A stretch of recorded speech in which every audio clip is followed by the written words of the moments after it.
s'exprime dans le cadre de la loi et du dialogue.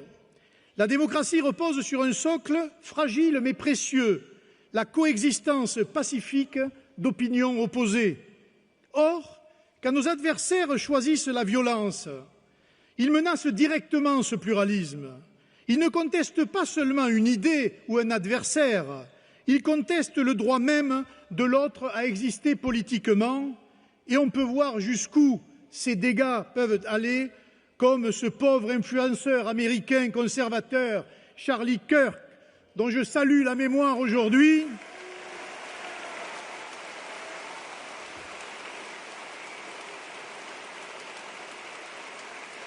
Car, mesdames et messieurs, dans la classe politique actuelle et après les événements de Charlie Hebdo et maintenant de cet assassinat, je pense que nous restons les seuls vrais Charlie du débat démocratique en France.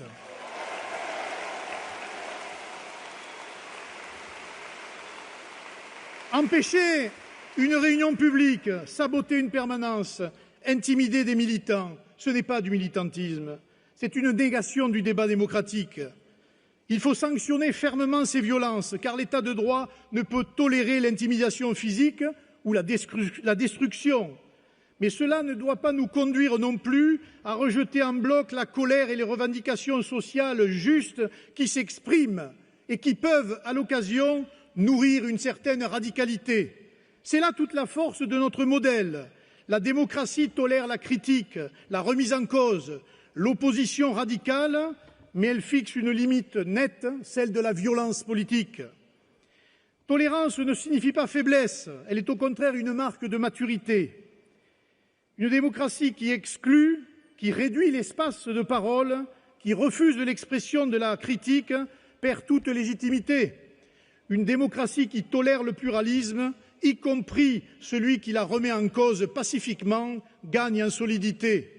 Je veux donc vous parler aux sympathisants, militants et adhérents du Rassemblement national, aux militants pour qu'ils choisissent toujours la voie de l'argument et non celle de la violence. Il faut convaincre par les idées et par le débat, et pas par les armes ou par la violence. Que nous laissons malheureusement aux adversaires, aux élus, pour qu'ils défendent la liberté d'expression, toutes les expressions, même celles de leurs adversaires les plus farouches. Enfin, aux citoyens, pour qu'ils refusent la tentation de la haine et de l'intolérance et qui privilégient toujours le débat et le suffrage universel. Nous devons rappeler que le désaccord n'est pas la guerre, que l'adversaire politique n'est pas un ennemi, il est un partenaire obligé de la démocratie. Sans lui, il n'y a pas de confrontation d'idées. La violence politique d'extrême gauche, aujourd'hui disons-le de gauche, comme toute violence politique, menace l'équilibre démocratique. Mais la réponse ne peut être ni l'aveuglement, ni la répression sans discernement. La vraie réponse, c'est la fermeté dans le respect de la loi, de la tolérance dans le champ des idées, parce que la tolérance n'est pas un luxe, elle est la condition de l'existence de la démocratie. C'est en défendant cette démocratie, en l'incarnant, que nous préserverons les valeurs qui fondent notre pacte politique et social. Je veux aujourd'hui rappeler que notre démocratie repose sur un principe fondateur, gouvernement du peuple, par le peuple, pour le peuple. Elle garantit à chacun le droit de s'exprimer, même avec des idées radicales.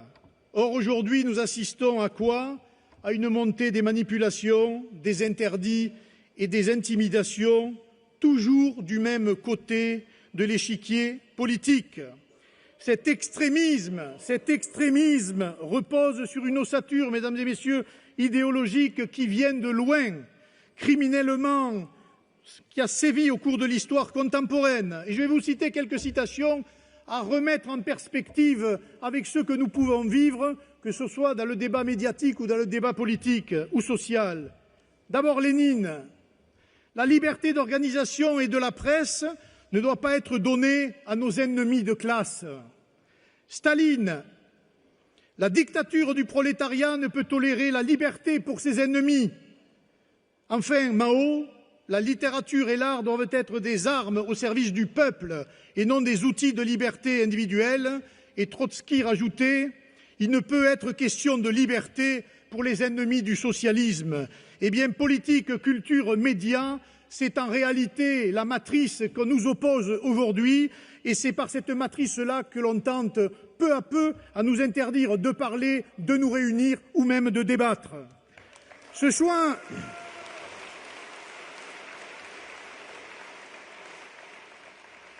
Notre devoir, en tant que citoyens et élus, est de défendre l'autre voie, celle du débat, de la confrontation d'idées et des libertés et de la liberté d'expression, évidemment. En faisant de cette exigence notre boussole pour que notre République demeure envers et contre tout, une démocratie de tolérance, de pluralisme et de débat, avec Marine et Jordan, avec l'ensemble des élus aujourd'hui qui se battent dans les assemblées au Parlement, gagnons cette bataille. Merci.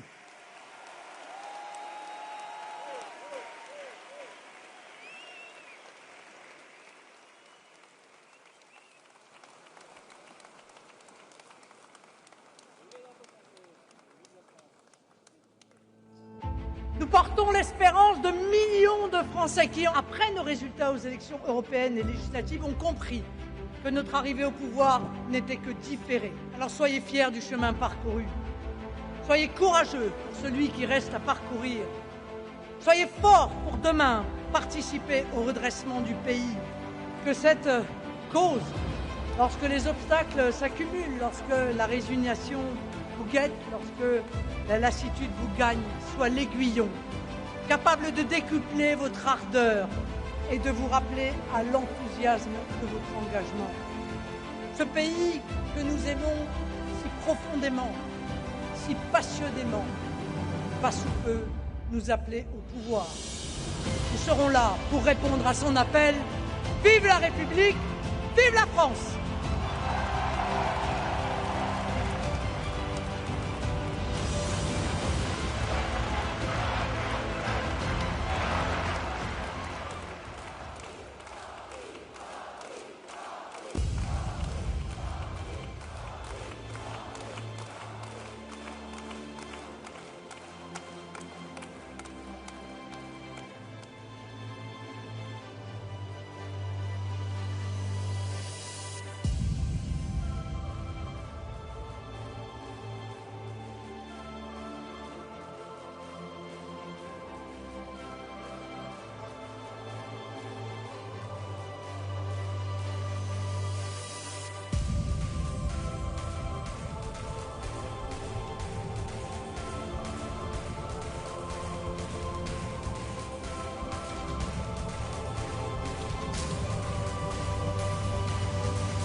Mesdames, Messieurs, chers amis,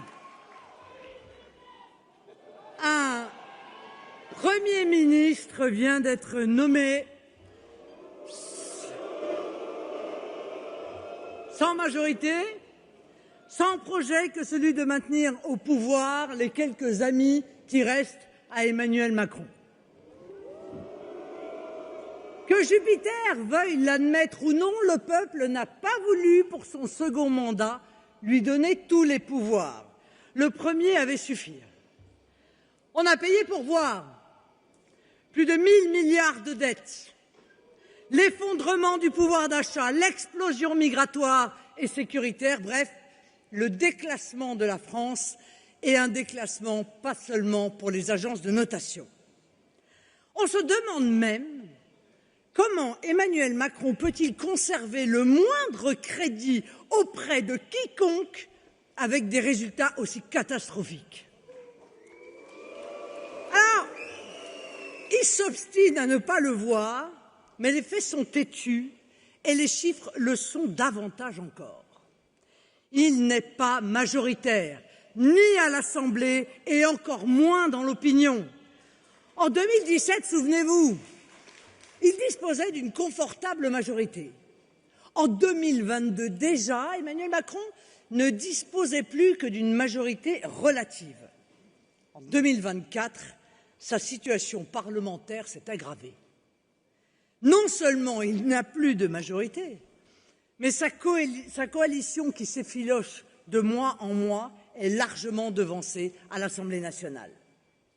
En 2024, déjà, il y avait eu, rappelez-vous, la sanction électorale des européennes, où la liste du Rassemblement national, conduite par Jordan Bardella, réalisa un score double de celui de la Macronie.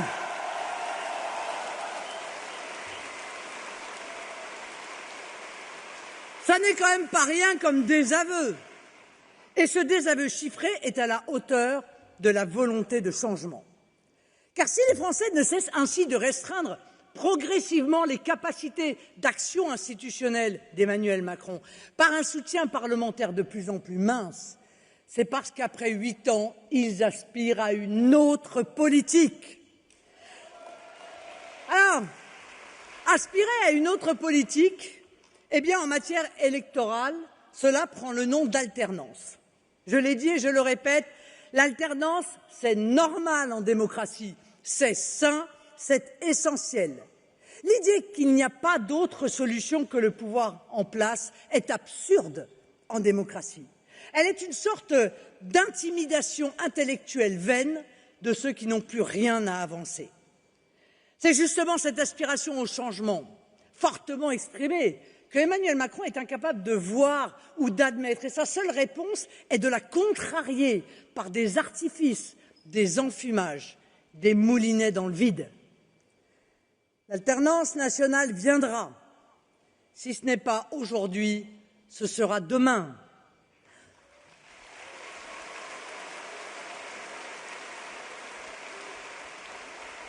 Son pouvoir ne se maintient plus que par des tours de foire. Il est usé jusqu'à la corde. C'est un pouvoir sans souffle, sans vision. Et plus les jours passent, je le dis avec gravité maintenant, sans plus aucune assise populaire. Croyez-vous que dans une démocratie, un pouvoir peut gouverner avec 15 petits % d'opinion favorable? Un soutien parlementaire en lambeaux et par l'illusion que maintiennent encore quelques médias complaisants. Il n'est pas excessif de dire que le numéro d'équilibrisme présidentiel réalisé avec trucage risque de mal se terminer pour les Français. Ce pouvoir n'a désormais pour seul record que son taux d'impopularité, pour seul soutien que des bribes de force déconsidérées, pour seul projet que d'empêcher la respiration démocratique. Face à la dure réalité d'un siècle qui dévale sur nous, face aux menaces sécessionnistes, islamistes ou mafieuses, qui dans de nombreux endroits nous pressent d'agir, face aux grandes révolutions technologiques qui redistribuent les atouts du jeu de cartes mondial, la France se retrouve paralysée politiquement et même institutionnellement. Le pays est coincé. coincé par deux forces dont le projet est le blocage. Un président qui organise le blocage institutionnel, quitte à attenter à l'esprit de la Constitution, qui l'enjoint normalement à veiller au bon fonctionnement des institutions. Puisque nous sommes dans une ville de rugby, permettez-moi cette métaphore, le bloc macroniste se couche sur le ballon pour empêcher la partie.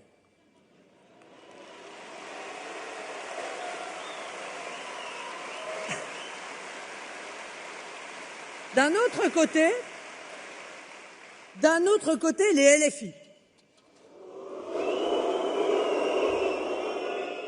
Ces tchéguévaristes de carnaval qui cherchent à bloquer le pays en faisant brûler des poubelles par des petits bourgeois encagoulés.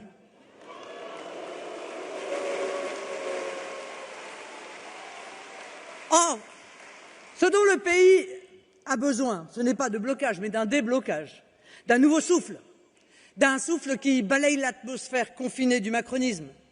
On nous dit que le nouveau Premier ministre va commencer ses consultations. C'est une expression assez adaptée pour un système malade, d'ailleurs. Il va donc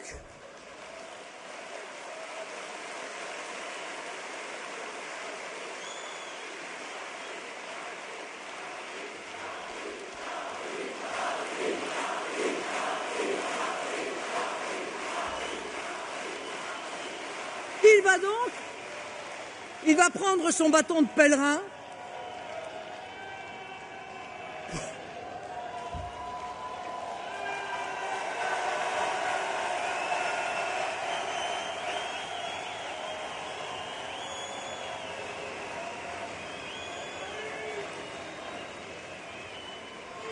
Il va donc, disais-je, prendre son bâton de pèlerin pour quémander des soutiens ici et là.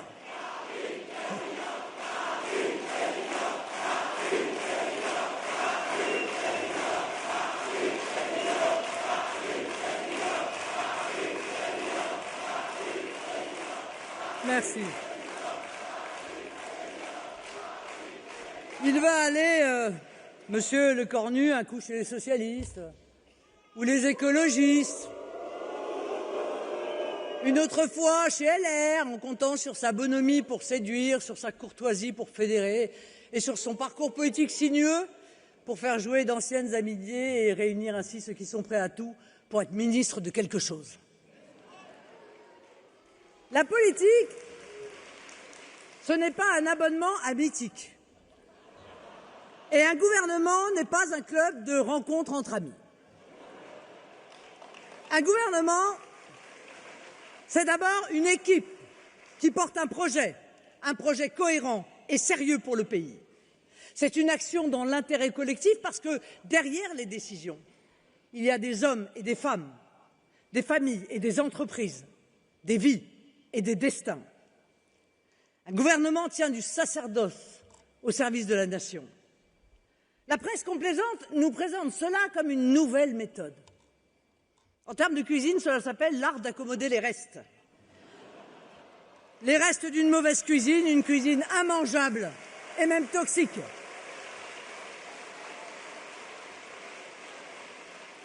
Qui peut sérieusement penser que le salut du pays viendra de ces petits calculs, de ces marchandages d'arrière-boutique politique, de ces misérables combinaisons de couloirs? Qui peut croire qu'un grand projet bienfaisant et fédérateur puisse naître de ces bricolages politiciens? Où croyez-vous que cet attelage sans chevaux, cette carriole sans roues et cette conduite sans cocher pourra nous amener?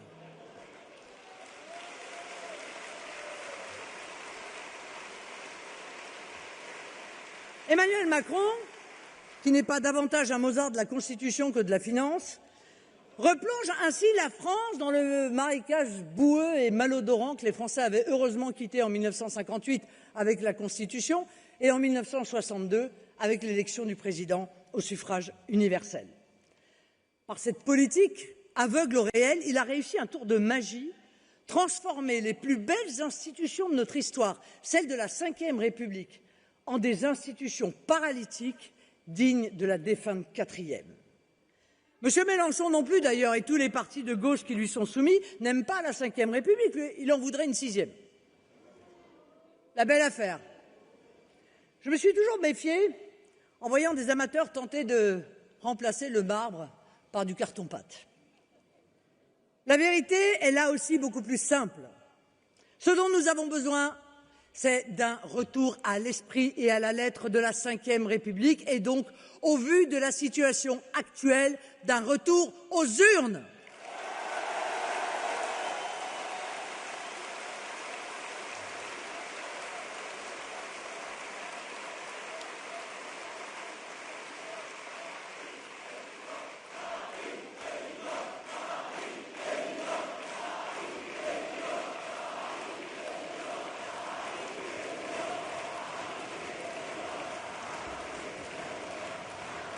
Je vous sens impatient.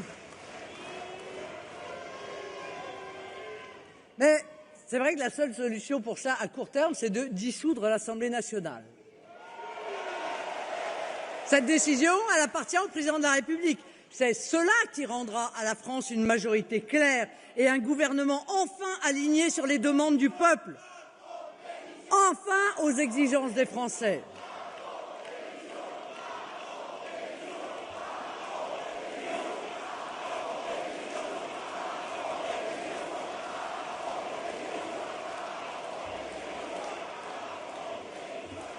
Les Français seraient, à ce qu'il paraît, résignés.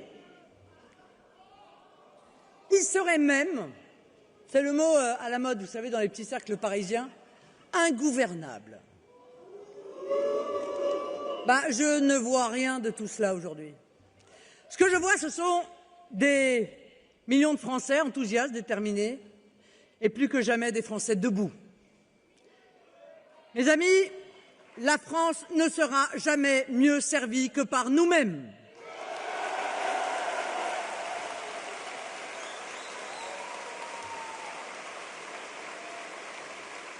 Cela dit, je sais aussi que malgré votre force et votre enthousiasme, vous ressentez sans doute aussi une forme d'exaspération devant l'état de la France.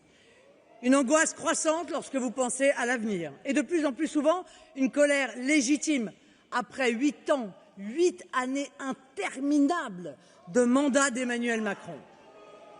Depuis 2017, toutes les actions conduites par le président de la République ont été autant de pierres ajoutées au fardeau des Français. Il y a une longue liste de marques de mépris, les gens qui ne sont rien, les chômeurs se mettent à traverser la rue pour trouver du boulot, les travailleurs auxquels il indiquait doctement que le meilleur moyen de se payer un costard, c'est de bosser. Mais en fait, autant de symboles d'une déconnexion, d'une arrogance assumée vis-à-vis du peuple.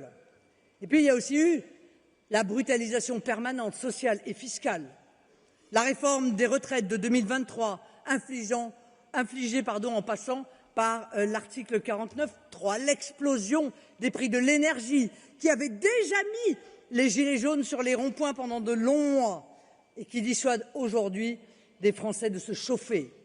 La hausse continue de la pression fiscale sur la France du travail, avec des fins de mois qui commencent non plus le 28 mais le 15 et un pouvoir d'achat qui s'effondre. Et puis surtout, il y a eu derrière l'agitation, derrière les grands débats, les conventions citoyennes, derrière les sommets, dont le titre, c'est plus chic, était toujours en anglais d'ailleurs, comme Choose France. Il y a eu derrière tout cela une formidable, une insupportable stagnation. Et la stagnation, mes amis, en politique, ça s'appelle le déclin. La stagnation, ce sont 500 000 immigrés qui entrent chaque année légalement sur notre sol et dont seuls 10% travaillent. La stagnation, ce sont les usines qui ferment, ce sont les hôpitaux qui ne fonctionnent plus, ce sont les logements de plus en plus rares et donc de plus en plus chers. Ce sont les banlieues gangrénées par les mafias et qui peuvent désormais s'embraser au moindre prétexte. Aujourd'hui, c'est quasiment une émeute par jour dans tous les coins de France. C'est une France déconsidérée sur la scène internationale, au point que plus personne, ni à Bruxelles, ni à Washington, ni à Pékin, ni à Alger, n'attache d'importance à ce qu'elle dit ou à ce qu'elle fait. Tout simplement parce que la France, sous la présidence d'Emmanuel Macron, est devenue ce pays qui peut dire, selon l'humeur du prince, tout et son contraire. un pays qui peut faire chaque jour l'inverse de ce qu'il proclamait la veille.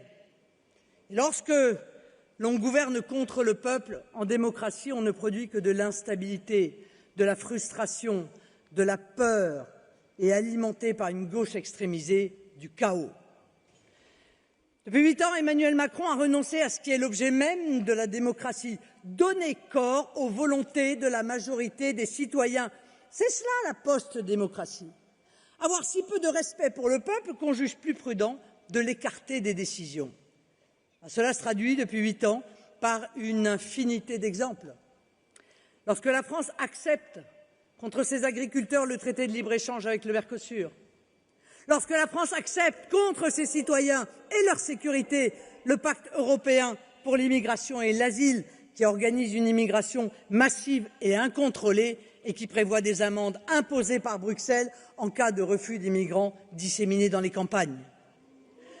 Lorsque la France accepte contre ses chefs d'entreprise un accord commercial honteux conclu par la Commission européenne signé par Mme von der Leyen avec les États-Unis. Lorsque la France accepte contre l'intérêt de ses familles et de ses industries les règles du marché européen de l'électricité qui font flamber les factures. Lorsque la France accepte contre la volonté des Mahorais de laisser arriver chaque année sur son sol des dizaines de milliers de clandestins comme en rien. Lorsque la France accepte contre l'honneur de tout son peuple de courber l'échine devant le régime oppresseur algérien qui le dénigre et l'insulte quotidiennement. Permettez-moi d'ailleurs, mes chers amis, d'adresser un fraternel message de soutien à notre compatriote, l'écrivain Boualem Sansal, emprisonné à l'heure où je vous parle dans les geôles d'Alger.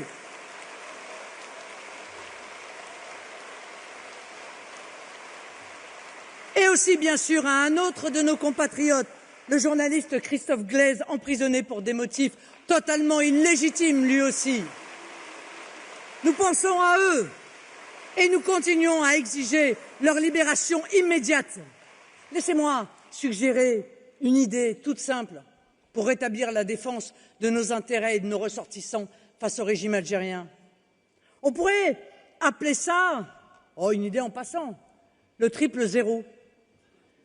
Pour tout pays qui bafoue la France et ses intérêts, par exemple, en refusant de reprendre ses criminels et délinquants expulsés, 0 aide publique au développement, 0 transfert de fonds privés et surtout 0 visa.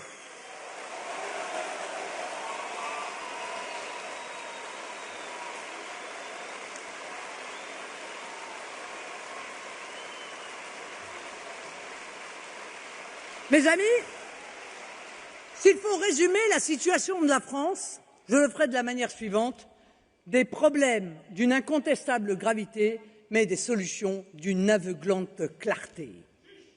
Tout n'est ici, comme très souvent, qu'une affaire de volonté politique, pas le reflet d'une soi-disant fatalité. Moi, je crois profondément qu'un responsable politique qui invoque la fatalité pour justifier ses échecs ou ses lâchetés, quand ce ne sont pas les deux, ne mérite pas le titre de responsable. Prenons l'exemple de la crise budgétaire qui occupe le débat public en ce moment. Au cas où cela vous aurait échappé, l'éphémère Premier ministre François Bayrou projetait d'augmenter les impôts des Français de 20 milliards d'euros. Mais à l'entendre, il n'y avait pas le choix. Vous savez, comme ces régimes ultralibéraux des années 80 qui avaient inventé la formule « il n'y a pas d'alternative ». Mais rien n'est plus mensonger. Depuis des années, nous avons érigé un principe simple. Avant de demander le moindre effort aux Français, l'État doit drastiquement supprimer les politiques dogmatiques et toxiques pour le pays et réduire son train de vie dispendieux.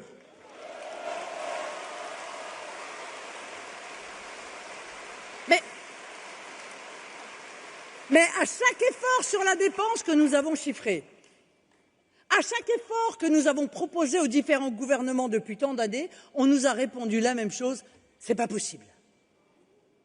C'est pas possible. Réaliser des économies massives sur l'immigration, de guichets sociaux qui coûtent aux contribuables près de 20 milliards d'euros par an, mais ce serait pas possible.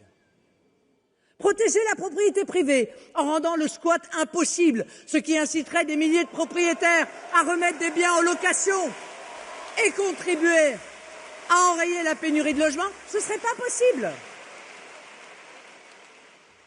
Réduire notre contribution nette, délirante à l'Union européenne qui dépasse désormais les 10 milliards d'euros par an, ce ne serait pas possible. Conduire enfin une politique de lutte contre les fraudes sociales, fiscales, aux importations et lutter contre les ententes qui grignotent le pouvoir d'achat pour récupérer au moins 15 milliards d'euros par an, ah non, ce ne serait pas possible. Réduire le train de vie des administrations publiques, là, vous savez, en simplifiant le millefeuille territorial et en supprimant des dizaines d'agences, organismes, opérateurs, comités théodules dont plus personne ne sait à quoi ils servent, ce ne serait pas possible non plus. Instaurer la priorité nationale pour le logement, pour les prestations sociales, pour les allocations familiales. En clair, permettre à la France qui bosse de bosser pour elle-même et pas pour le monde entier. Bon, vous n'y pensez pas. Ça n'est pas possible.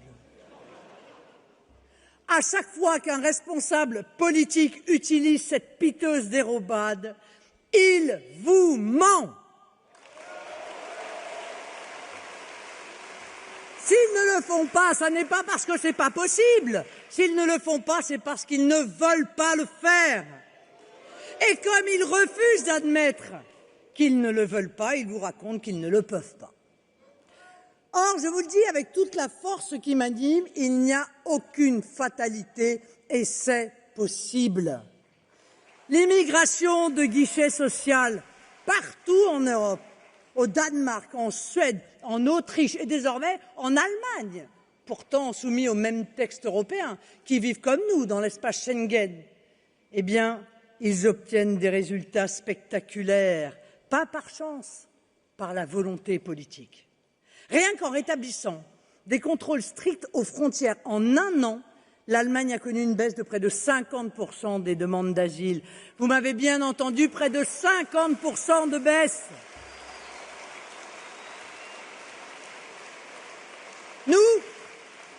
Nous croyons à la volonté politique. Nous croyons, comme l'a rappelé Louis, au gouvernement du peuple, par le peuple et pour le peuple. Et c'est cela que nous allons faire avec vous, pour vous, grâce à vous, demain en France. La priorité nationale pour accéder au logement et aux aides sociales demain, nous le ferons. La priorité nationale dans la commande publique pour nos entreprises demain, nous le ferons. La réduction drastique des flux migratoires, réguliers et irréguliers, demain, nous le ferons. La baisse de notre contribution à l'Union européenne pour dégager les milliards dont nos policiers, nos soignants, nos professeurs ont tant besoin, demain, nous le ferons. Comme nous ferons la réduction des dépenses toxiques de l'administration, des milliards de subventions déversées sur des éoliennes et des panneaux solaires qui défigurent nos paysages, fragilisent notre parc nucléaire et font exploser vos factures d'électricité. Entendez bien ces trois mots, mes chers compatriotes, nous le ferons.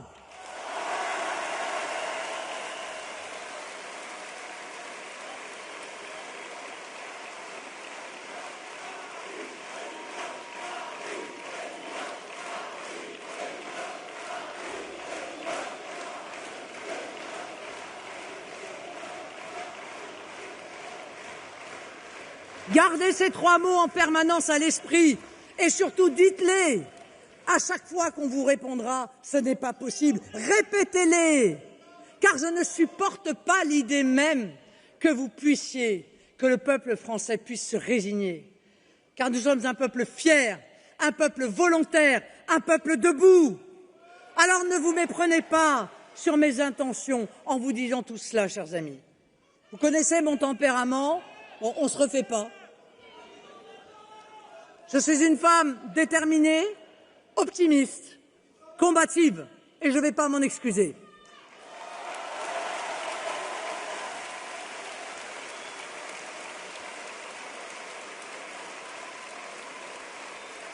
Mais pour autant, je reste lucide sur l'état de notre nation et pleinement consciente de la colère que des millions de Français ressentent en voyant leur pays comme à l'arrêt, noyé sous les piteuses tractations politiciennes. Je vous ai dit tout à l'heure 3 mots, nous le ferons. Je voudrais vous en dire 3 autres, nous sommes prêts. Ne regardez pas le blocage d'aujourd'hui, voyez plutôt l'alternance politique qui déjà se dessine. Cette alternance, elle porte un nom. Vous voyez peut-être de qui je veux parler. Il vient de fêter ses 30 ans.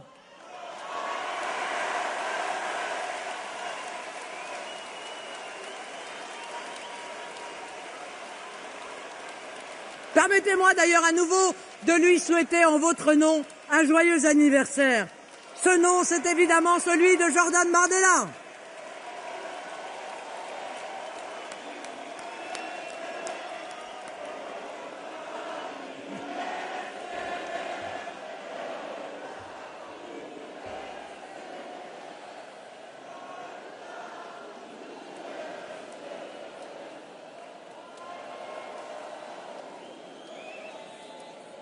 Lorsque ce gouvernement déjà oublié sera censuré, probablement dans quelques semaines ou dans quelques mois, eh bien vous serez à nouveau appelés aux urnes.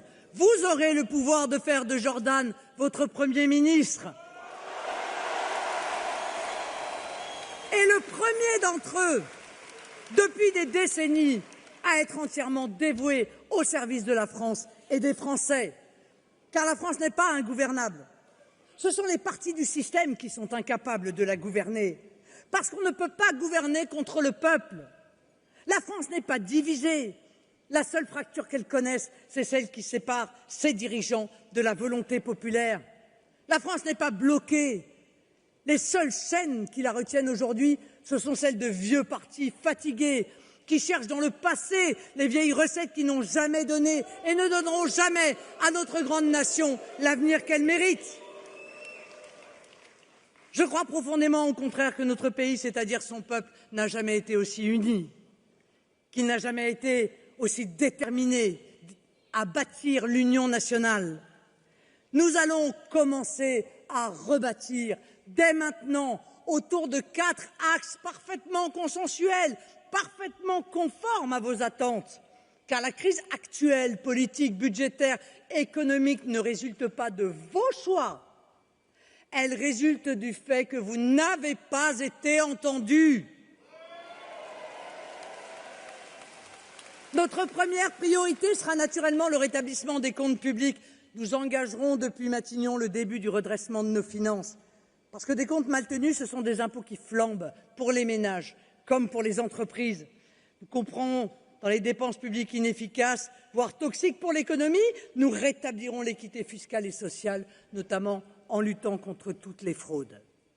Deuxième priorité, relancer le pouvoir d'achat et libérer la croissance.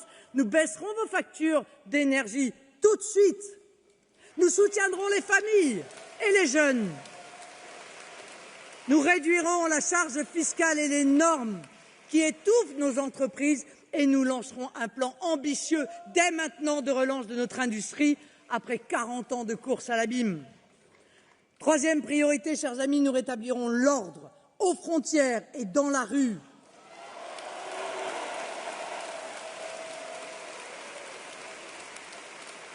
Nous réduirons drastiquement les flux migratoires entrants. Nous mettrons en œuvre une politique d'expulsion performante, effective, après des années d'échecs.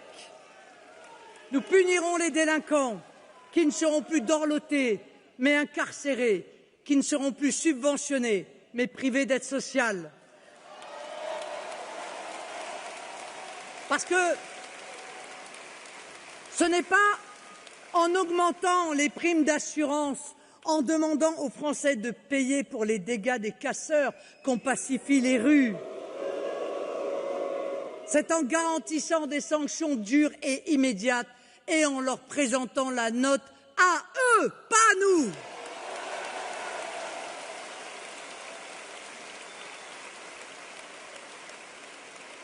Voilà pourquoi nous mettrons fin aussi au laxisme judiciaire et nous protégerons nos forces de l'ordre, dont l'un des membres a encore été jeudi dernier lynché à Tourcoing par une bande de racailles.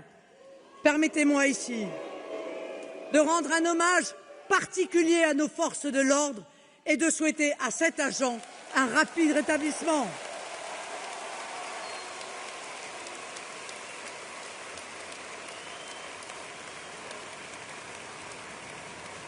Merci pour nos policiers, merci pour nos gendarmes, merci pour nos agents pénitentiaires.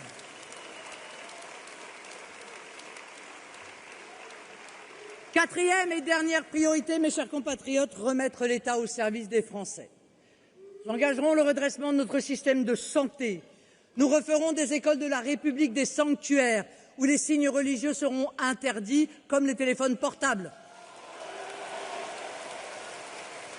Et où les enseignants seront enfin à l'abri des menaces et de la peur. Nous lèverons les restrictions absurdes au logement, les DPE, les zéro artificialisation nette qui étouffent le marché immobilier dans notre pays. Tout cela, nous pouvons le faire depuis Matignon. C'est fou, nous, tout ce qu'on peut faire, en fait, en étant Premier ministre. Et ce que nous commencerons dès demain depuis Matignon, nous l'amplifierons après-demain depuis l'Élysée.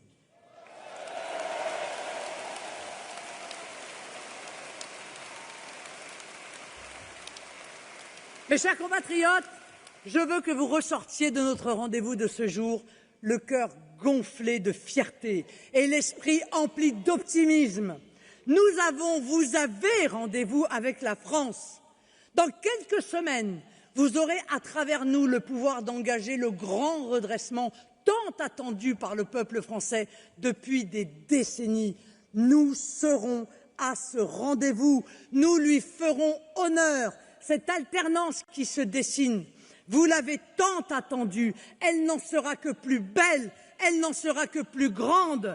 Et soyez plus que jamais fiers, vous tous ici et dans la France entière, d'en être les premiers acteurs. Nous avons la plus belle des œuvres à accomplir. Nous allons réconcilier les Français avec leur avenir. Nous allons rebâtir la France, le plus beau pays du monde. Confiance, volonté, persévérance et unité, mes chers amis, ensemble, nous le ferons. Vive la République, vive la France.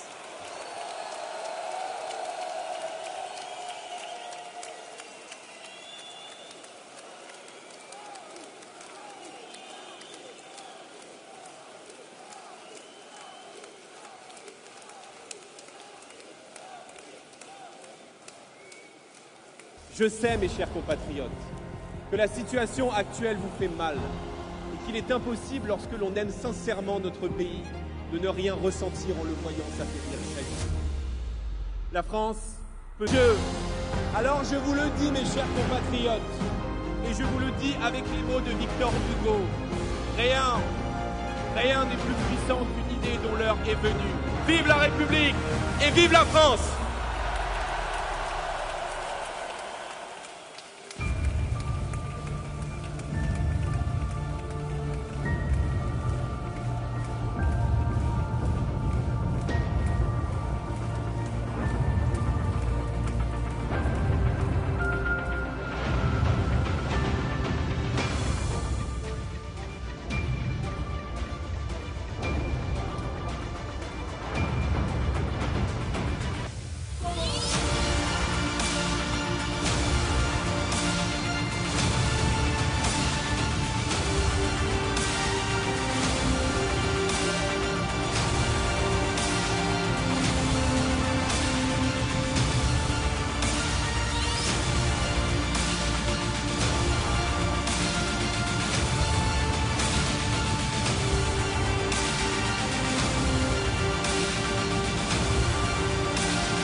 Mes chers compatriotes, merci d'être là.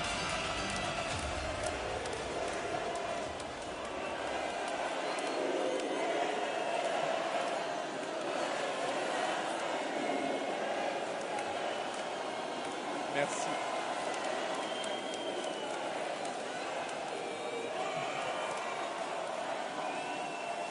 Merci mes amis. Merci d'être venus ici, à Bordeaux, par milliers pour parler de la France. Vous êtes 7000. 7000 venus de Nouvelle-Aquitaine et de tout le pays.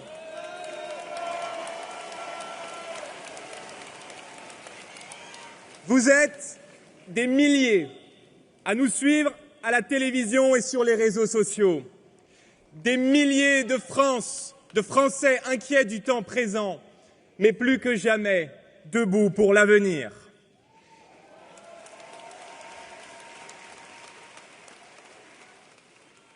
Vous êtes des milliers de Français venus dire non au déclin et à la résignation. Aujourd'hui, à Bordeaux, mes chers compatriotes, ce n'est pas seulement une salle qui s'est remplie, c'est la France qui s'est levée.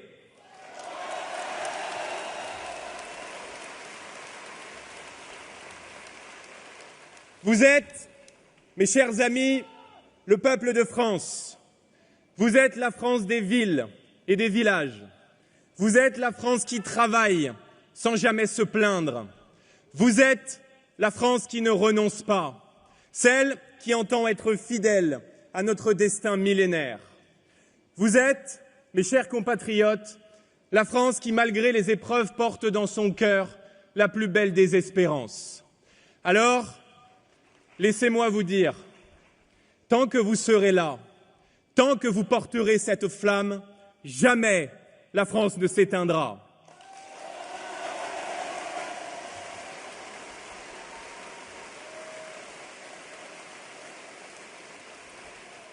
Merci. Merci pour votre fidélité. Merci pour votre courage. Merci d'être toujours au rendez-vous que l'histoire nous donne. À l'aube d'une bataille imminente, nous sommes là, dans cette belle région de Nouvelle-Aquitaine, sur cette terre profondément française.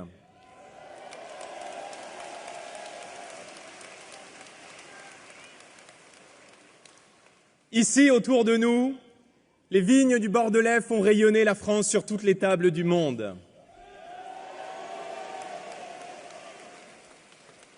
Ici, nos paysans façonnent un terroir et une gastronomie que l'on nous envie de Pékin jusqu'à New York. Ici même, les pierres blondes des villages et des cathédrales rappellent nos racines chrétiennes et nos entreprises audacieuses nous montrent chaque jour que la France est née pour conquérir l'avenir.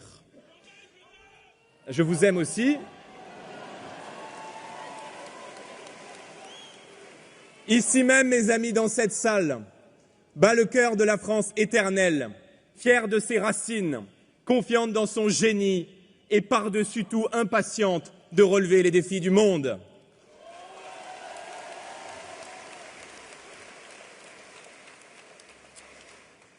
Puisque nous sommes ici en Nouvelle-Aquitaine, je veux adresser un salut amical et fraternel à nos élus, à nos députés, à nos cadres, à nos militants qui accomplissent chaque jour un travail remarquable, élection après élection, et je crois qu'ils méritent que vous les applaudissiez.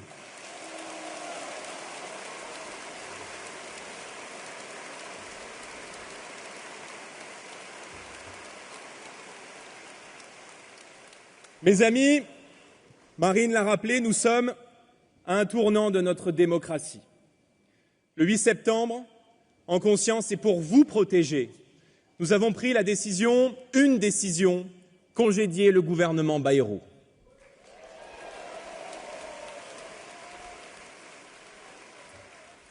Comment aurions-nous pu accorder notre confiance à un gouvernement qui a tant abîmé la France ?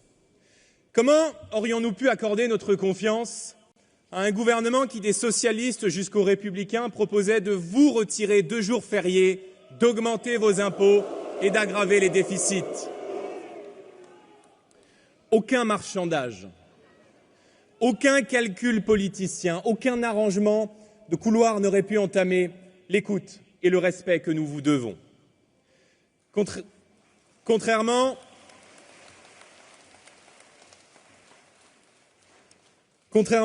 aux Républicains ou au Parti socialiste, le Rassemblement national n'est pas à vendre au macroniste le plus offrant.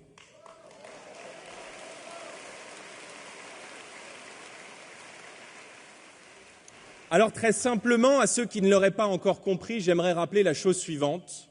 Nous ne sommes pas comme eux. Notre seule et unique boussole, c'est l'intérêt supérieur de la nation et la défense du peuple français.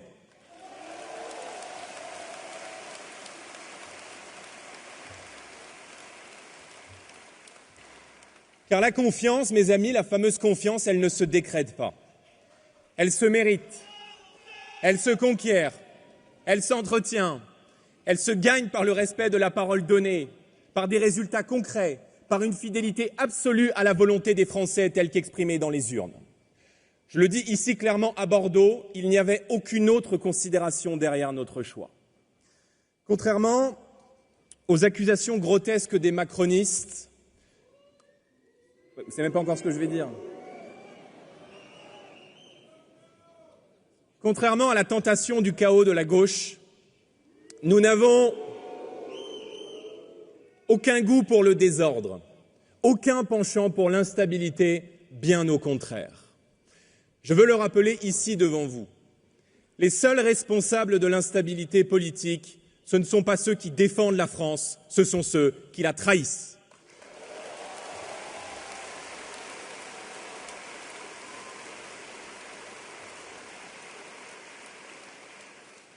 Des Républicains jusqu'à la France insoumise, ils ont passé des alliances de la honte en 2024, avec comme seul projet pour la France, sauver leur siège, tout bloquer, et cela pour empêcher notre victoire.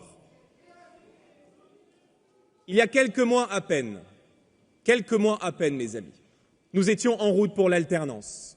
Une majorité patriote, une majorité claire, une majorité qui aurait rendu à la France la stabilité qu'elle mérite. Mais ce projet, par magouille politicienne et mépris des Français, ils l'ont saboté et nous en subissons aujourd'hui le résultat. Alors oui, nous avons rejeté ce gouvernement, car comme des millions de Français, nous n'avons aucune confiance dans ceux qui ont conduit le pays à la faillite.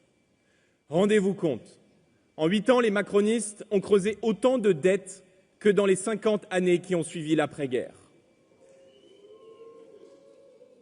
Alors qu'autour de nous, nos voisins européens font mieux, la France emprunte désormais plus cher que la Grèce, que la Slovénie, que le Portugal et depuis peu plus cher que l'Italie.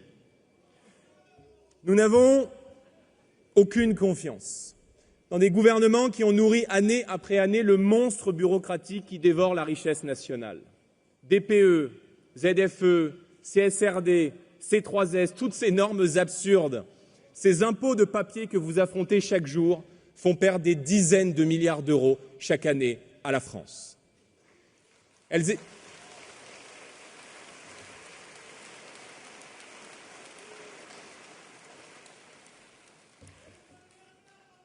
Ces normes étranglent nos entreprises, complexifient votre quotidien, transforment la France en homme malade de l'Europe. Nous n'avons, mes amis, aucune confiance dans des gouvernements qui imposent la double peine, la tyrannie des normes d'un côté, l'enfer fiscal de l'autre. Pour nos artisans, nos commerçants, nos entrepreneurs, pour tous ceux qui se lèvent tôt et pour tous ceux qui travaillent dur. Nous n'avons aucune confiance dans des gouvernements qui ont battu tous les records d'immigration et d'insécurité, au point que des villages paisibles vivent désormais sous la loi des gangs et des trafics, au point qu'il n'est plus un seul département de France où notre peuple est à l'abri de la violence. Bordeaux était l'une des villes les plus attractives de France. Elle a acquis en quelques années la réputation de véritable coupe-gorge.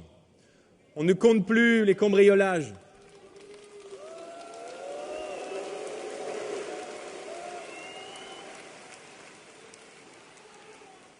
les agressions impliquant des mineurs étrangers. Il y a 15 jours à peine, c'est une adolescente de 16 ans qui a été violée en pleine rue dans Bordeaux par un migrant algérien.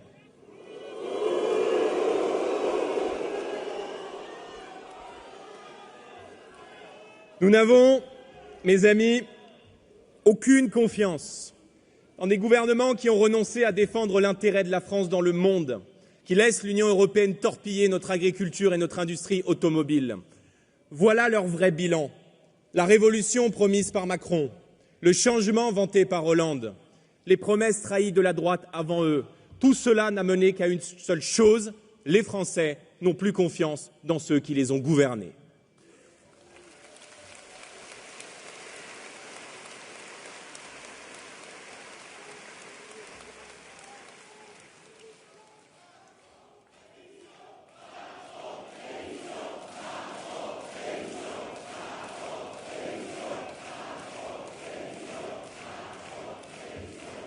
Si déjà ils pouvaient dissoudre l'Assemblée nationale, ce serait une bonne chose.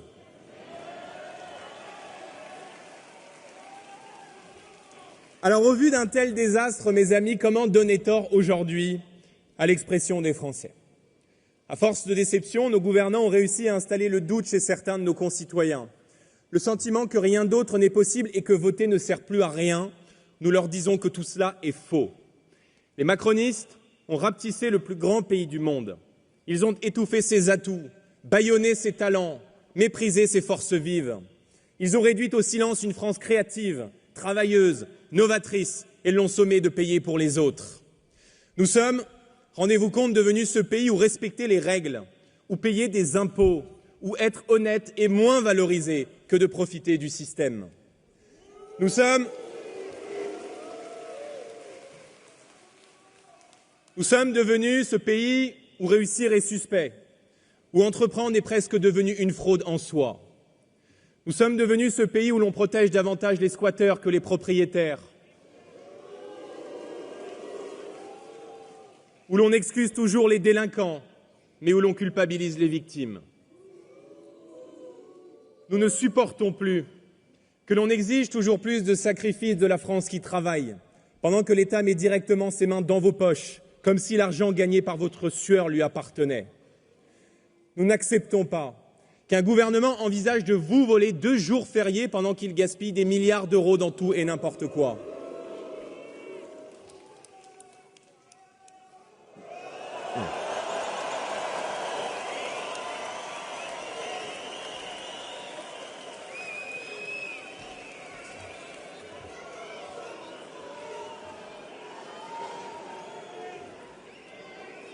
Vous êtes prévisible.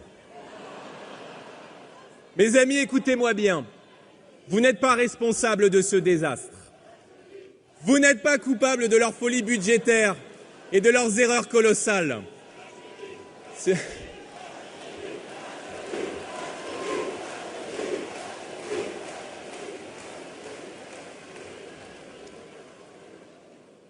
la France tient encore debout aujourd'hui, ce n'est pas grâce à Emmanuel Macron ni grâce à Monsieur Lecornu, fidèle artisan de la politique macroniste depuis 2017. Si la France tient, mes amis, si notre pays tient encore debout, c'est grâce à vous. C'est grâce à vous, millions de travailleurs français, honnêtes, courageux.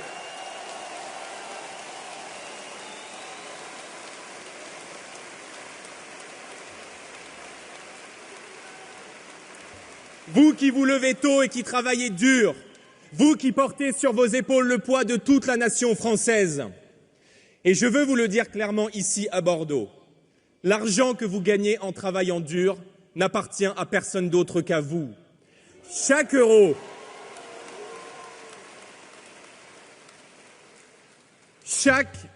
que vous consentez à verser à la collectivité doit être sacralisé, utilisé avec une infinie précaution.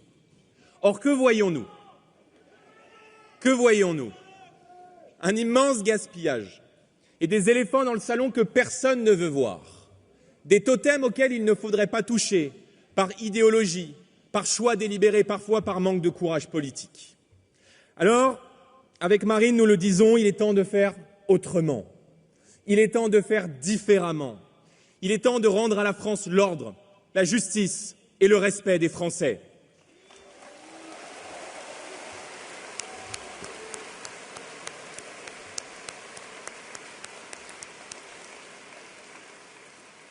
Si le nouveau Premier ministre ne rompt pas avec la folle politique d'Emmanuel Macron, alors tout naturellement, il tombera.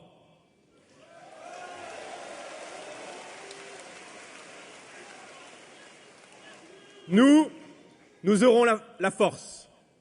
Nous en aurons la force parce que nous n'avons aucune clientèle électorale à entretenir, parce que nous n'avons pas d'amis socialistes à recaser, pas de gages à donner à d'autres partis politiques, parce que nous ne devons rien à ce vieux système à l'agonie. Nous aurons le courage de réduire le train de vie de l'État. Nous aurons le courage de mettre un terme à la gabegie. Nous ferons le ménage partout, dans chaque ministère, dans chaque dépense inutile, pour que demain, plus aucun Français ne se demande « mais où passe notre argent ?»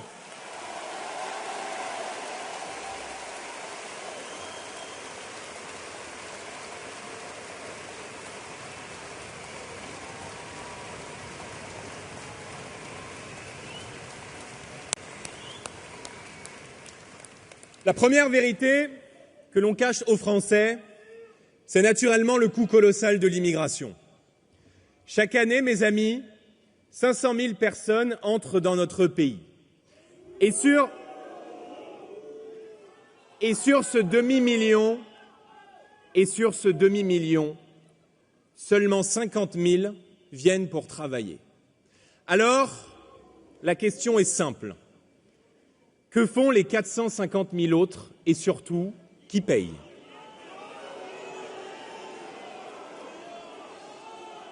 Chaque année, des milliards sont engloutis pour prendre en charge la terre entière, pour prendre en charge une immigration d'assistanat qui a transformé la France en guichet social de l'Europe. Savez-vous qu'il existe aujourd'hui près de 60 types d'aides sociales accessibles pour les étrangers qui mettent un pied sur le sol français?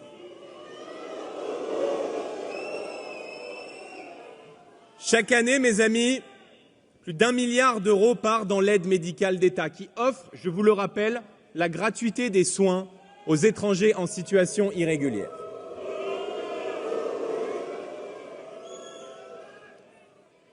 Et pendant ce temps, un retraité français sur 3 renonce à se soigner parce que le reste à charge est trop important.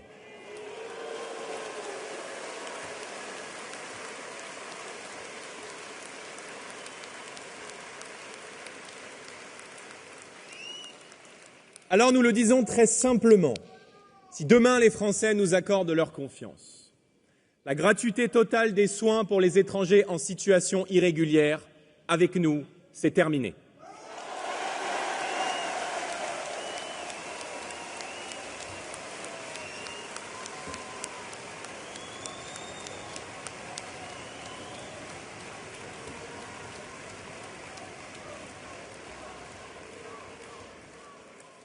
Les allocations familiales pour tout le monde, avec nous, c'est terminé.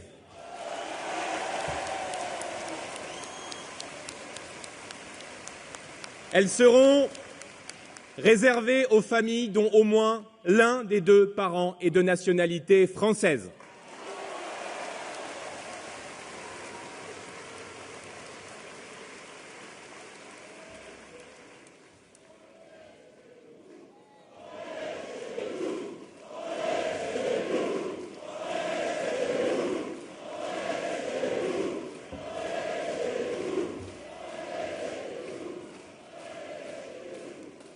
Le RSA pour tout le monde, avec nous, c'est terminé. Pour les étrangers,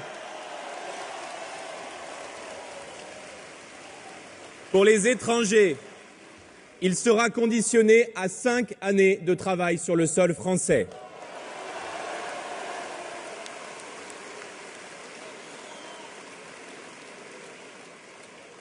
La préférence étrangère dans les HLM, avec nous, c'est terminé.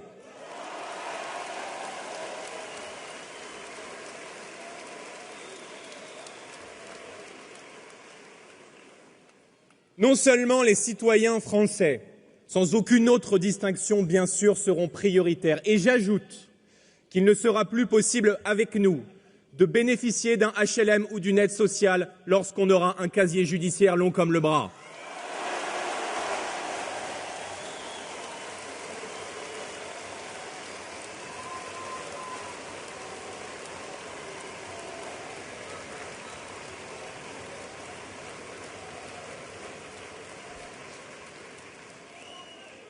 Avec nous, mes amis, il y aura une règle simple, une règle de bon sens qui existe déjà dans beaucoup de pays du monde.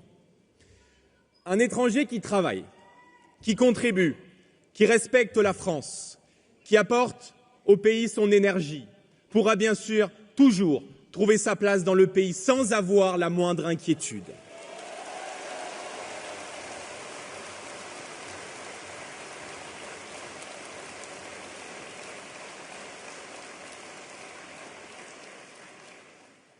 Mais avec nous, un étranger qui ne travaille pas, au bout de 6 mois, ne pourra pas renouveler son visa et devra naturellement, comme c'est le cas dans beaucoup de pays du monde, quitter le territoire français.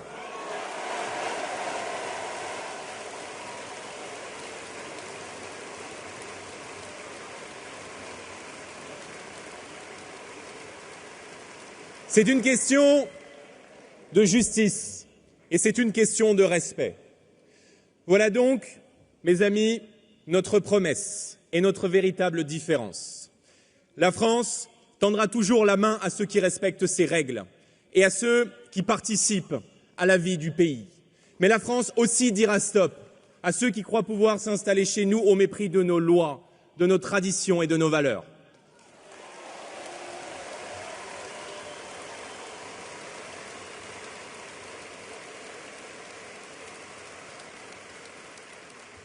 Les gaspillages, ce sont aussi ces centaines d'agences d'État dont personne ne connaît franchement le rôle, mais qui coûtent des fortunes.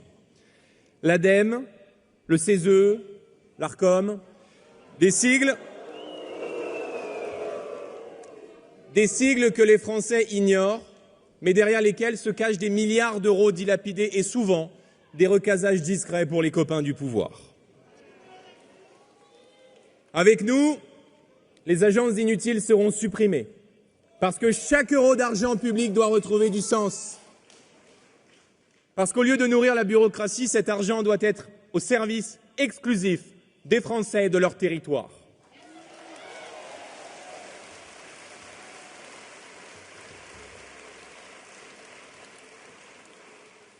Regardez aussi, mes amis, notre contribution à l'Union européenne.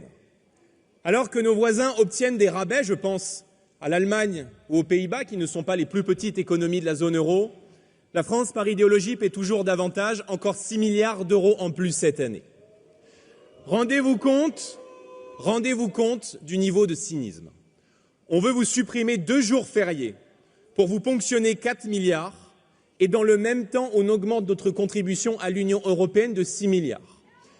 C'est comme si vous travailliez 3 jours gratuitement pour Ursula von der Leyen.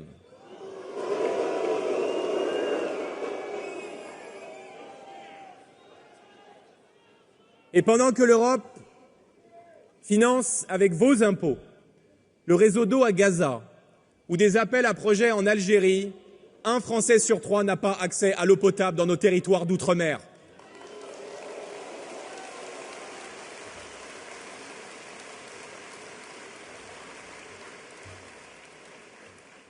À ce titre, cette semaine, l'Union européenne a décidé d'acter la signature de l'accord de libre-échange avec le Mercosur.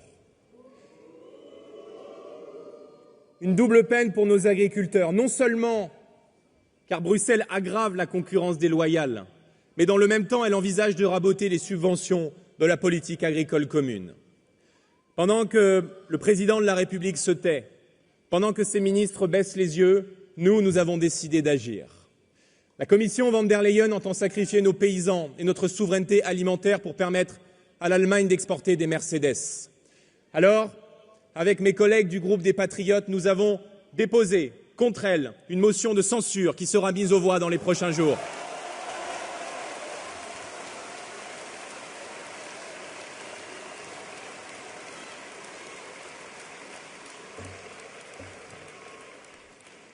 Nous l'avons dit tout au long de la campagne européenne, elle doit au contraire être le bouclier de nos intérêts. Avec nous, très simplement, la contribution française aux budgets européens sera réduite. Nous rendrons leur argent aux Français. Et croyez-moi, mes amis, nous ferons respecter la voix de la France haute et claire en Europe et dans le monde.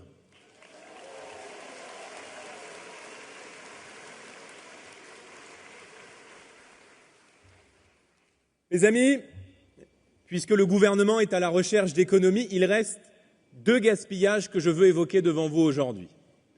Le premier, vous le connaissez tous, c'est l'aide publique au développement, autrement dit l'argent que verse la France chaque année à des États étrangers.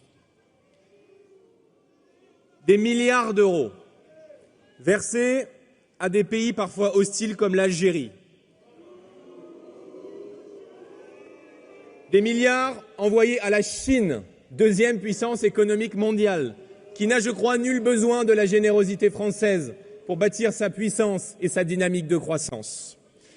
Alors là encore, nous fermerons le robinet. Cet argent,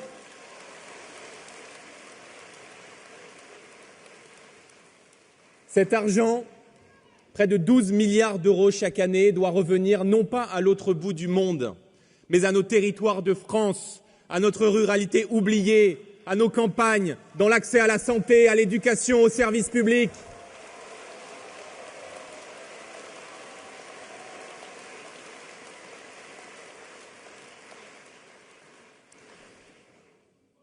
Le dernier gouffre financier que j'aimerais aborder devant vous, sur lequel, là encore, nous ambitionnons de faire des économies, c'est celui de l'audiovisuel public. Chaque année, plus de 4 milliards d'euros sont engloutis dans une machine dont les dérives militantes sont désormais connues de tous. Ce ne sont pas certains journalistes stratèges du Parti socialiste qui me démentiront. Quelle grande démocratie digne de ce nom, en 2025, peut encore accepter de financer à ce prix-là une télévision publique pléthorique, partisane et militante? Aucune. Voilà pourquoi nous privatiserons l'audiovisuel public.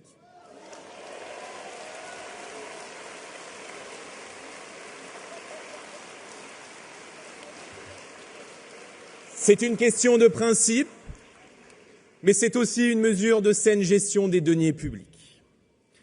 Parce que nous sommes sérieux, parce que nous sommes responsables.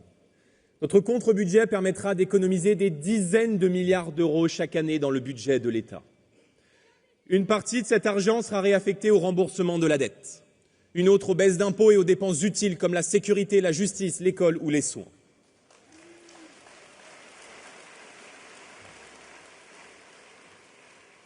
Voilà donc parmi d'autres, mes amis, une différence fondamentale entre eux et nous.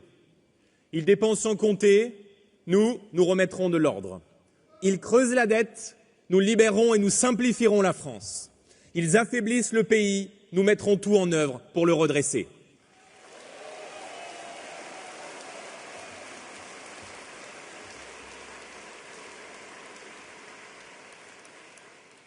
Assainir les finances de la nation, mes amis, n'est pas une finalité en soi. C'est bien sûr une nécessité absolue si l'on veut rebâtir la réputation de la France et construire une nouvelle ère de puissance et de prospérité. Comme toutes les familles de France, l'État doit faire des efforts et l'État ne peut plus vivre au-dessus de ses moyens. Mais la véritable finalité de ces choix, c'est bien sûr de redonner un cap à la France, de réunir dans un même élan toutes les forces vives du pays, de réconcilier l'ouvrier et le patron, le salarié et le chef d'entreprise, l'actif et le retraité, de rassembler la France des villes et la France des campagnes, la France des mains qui bâtissent et la France des esprits qui inventent, de redonner confiance à la jeunesse sans jamais oublier nos anciens, de remettre en marche une nation qui ne doit plus être paralysée par ses divisions, mais qui doit être portée par ce qui l'a toujours rendue grande, l'unité, la fraternité et par-dessus tout l'envie de conquérir et d'étonner le monde.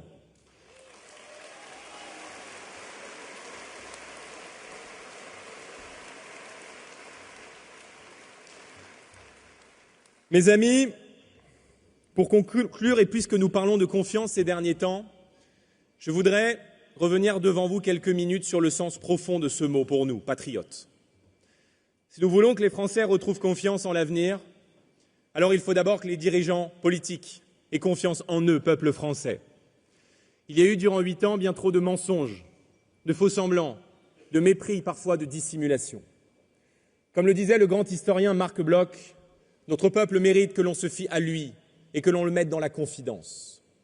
On ne rétablira pas la confiance si les Français n'ont pas la certitude d'avoir à la tête de l'État des dirigeants qui les aiment, qui les respectent, qui les considèrent, qui connaissent leurs préoccupations, qui connaissent leurs souffrances, qui partagent leurs espoirs et leurs ambitions. Des dirigeants qui parlent vrai, des dirigeants qui regardent les Français dans les yeux et qui tiennent leurs paroles. Des dirigeants qui ne gouvernent pas contre le peuple, mais avec le peuple et pour le peuple.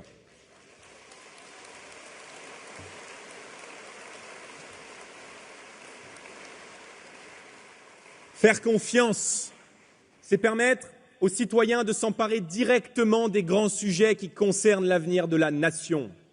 Jamais, jamais nous n'avons considéré l'expression populaire comme quelque chose de suspect ou de dangereux. Au contraire. Nous savons que la sagesse collective des Français est la clé pour les réconcilier avec la politique. C'est pourquoi l'une de nos premières décisions sera d'organiser un grand référendum sur la politique migratoire en France.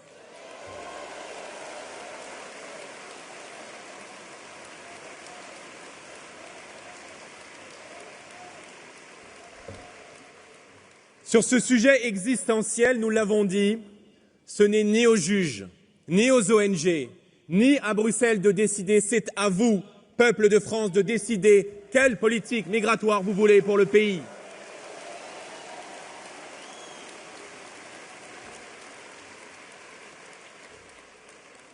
Avec ce référendum, vous pourrez reprendre en main votre destin, protéger notre identité nationale et bien sûr renouer avec la fierté française.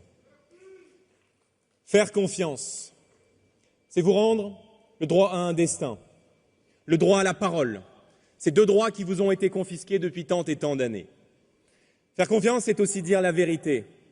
La crise que traverse la France ne se résoudra pas par un simple changement de casting, par une valse de ministres interchangeables et tous anonymes. Elle exige une rupture profonde, avec 8 années de politique macroniste, qui n'est rien d'autre que le socialisme en pire. Faire confiance, c'est admettre que seul un retour aux urnes permettra de rétablir la stabilité que le pays attend. Soit le président de la République dissout l'Assemblée nationale pour organiser de nouvelles élections législatives, soit il devra, en cas de blocage répété, lui-même remettre sa démission, comme l'avait fait le général de Gaulle.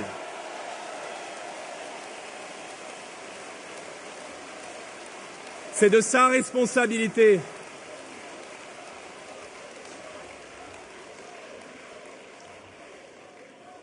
Faire confiance, c'est aussi dire ce que l'on va faire comme nous l'avons fait aujourd'hui.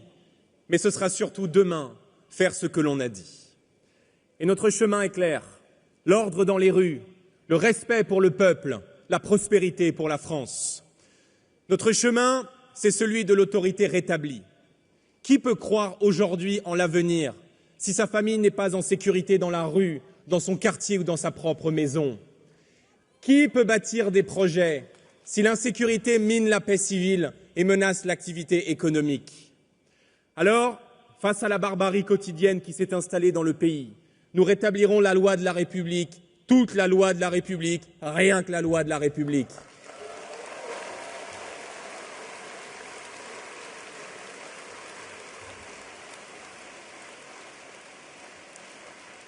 Nous en terminerons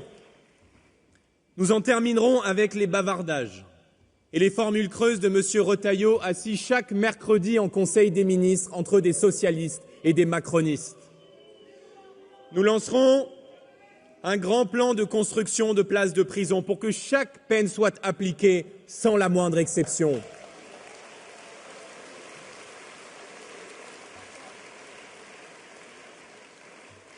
Nous instaurons la tolérance zéro dès le premier acte délictuel, dès le plus jeune âge. Nous suspendrons les allocations familiales aux parents de mineurs récidivistes.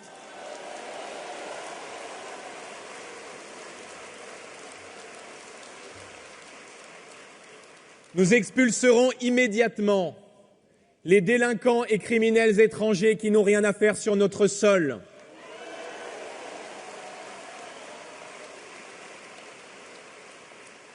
Nous soutiendrons nos policiers, nos gendarmes, nos magistrats qui luttent chaque jour contre l'impunité des bandes.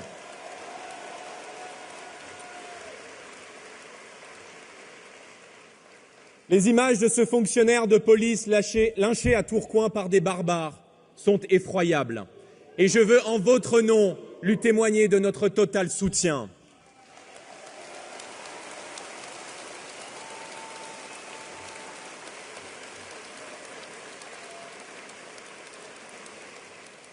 Avec nous, encore une fois, la règle est simple et elle le sera lorsque nous serons au pouvoir. Tu touches à un policier, tu dors en prison.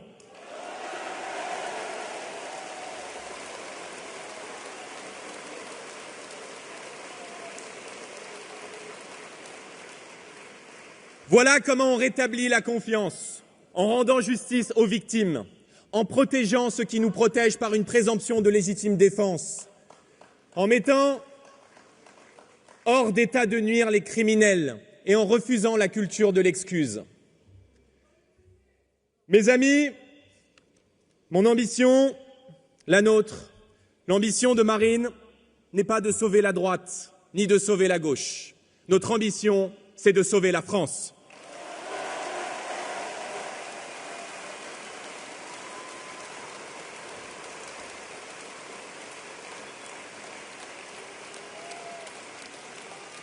Notre ambition, c'est de redonner à la nation les leviers de sa puissance et aux Français les moyens de leur bonheur. Face aux tempêtes, face aux menaces et à l'histoire, nous avons, mes amis, nous, patriotes, un devoir, nous préparer à gouverner. Et vous, grand peuple de France, vous aurez très bientôt un devoir, choisir, voter et par-dessus tout, ne rien céder.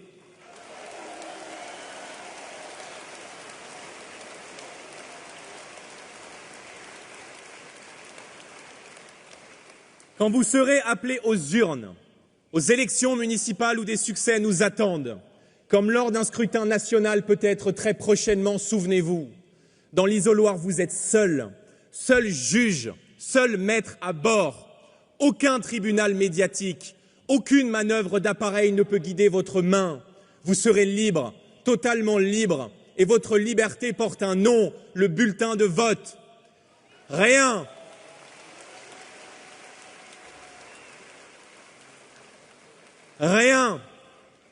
ne nous sera donné, rien ne sera facile. Il faudra vaincre les coalitions du pire et les alliances de la honte. Mais avec toute ma fougue de patriote, je veux réaffirmer aujourd'hui devant vous une conviction profonde. Nous allons gagner.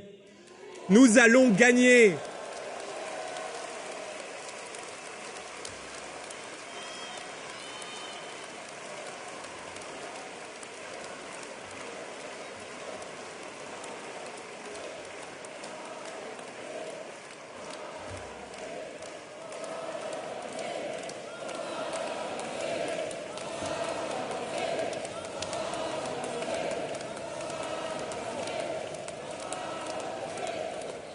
Nous allons gagner, mes amis, parce que notre combat est juste, parce que notre projet est sincère, parce que la vague qui nous porte est irrésistible et par-dessus tout, parce que notre grand pays, la France, mérite bien mieux que cela.